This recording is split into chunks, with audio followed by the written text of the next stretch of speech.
Hello, friends. Jack here. Jump Tomorrow Substack. Thank you so much for your comments. I love them so much, and they're so tender. I was talking with a friend this morning about security, the feeling of it or the lack of it. And in reality, of course, none of us have it really because we're on the earth. And there's no security here. Everything can be lost at any moment. So how do some of us feel it? And I have to say, I believe I have manufactured it for myself over the years. There's a great author from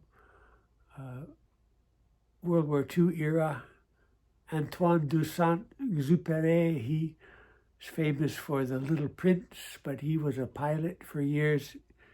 Before the war, he carried the mails around the world without radar and without navigation. And so all kinds of stories of being stranded, marvelous books.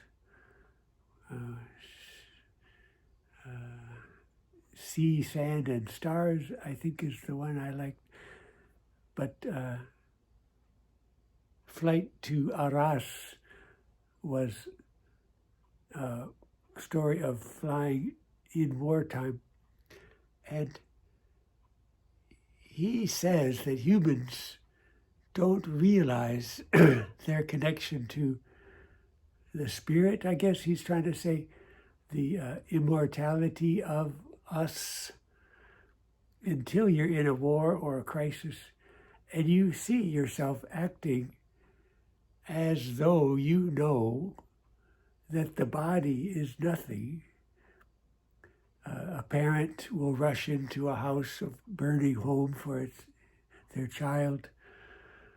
Soldiers and sailors and pilots and airmen will. The example in the book was the fellow was shot and his buddies were around him, and the shot fellow said, it's nothing, it's just my body. We forget that. Maybe we manufacture insecurity by not facing the reality of our, I'll say, immortal selves, even though I'm not talking about religion. I'm talking about reality that you and I teach ourselves what reality is. And over time, I have taught myself that living and dying are the same thing, that there's nothing to worry about,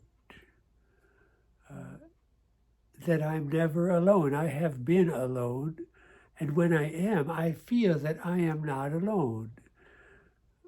Maybe you've been around too many people to realize that, but when I'm in the middle of nowhere, and I'm walking around, I feel watched.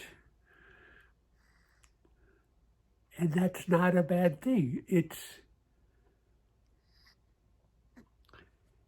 Maybe it's manufactured that I feel watched. I have built up a feeling that the trees and the earth are my trees and my earth. The stars, I recognize them as my stars. So I feel secure, and it has nothing to do with the fact that I have a lovely partner and a lovely home and a lovely city, because all those are so temporary, just like my body, my healthy body is so temporary. There is no security, and yet. So how to manufacture it? You must tell yourself the story you want to believe about the world. How else can it be? If you tell yourself it's horrible, then yes, it's horrible. If you tell yourself, you see people deluded all the time. You say, these idiots don't understand how rotten it is. and they're happy. And they see you being sad, and they don't understand why you're so sad. It's a personal thing, what we tell ourselves. Are we happy? Is it going to be okay? Are we going to be okay? I believe that we tell ourselves a reality and then we live it. I'm just trying to make sense of the fact that I feel secure and I have no right to, and it has to be that I have manufactured that feeling. And by you believing I'm wrong, it doesn't change the fact that I feel secure. I don't, it's not fair, is it? It's not at all fair. Life is such a strange thing that a person can be feeling secure when you don't, and there's no difference between us. No, it's so hard to understand. I love you so much. Bye-bye.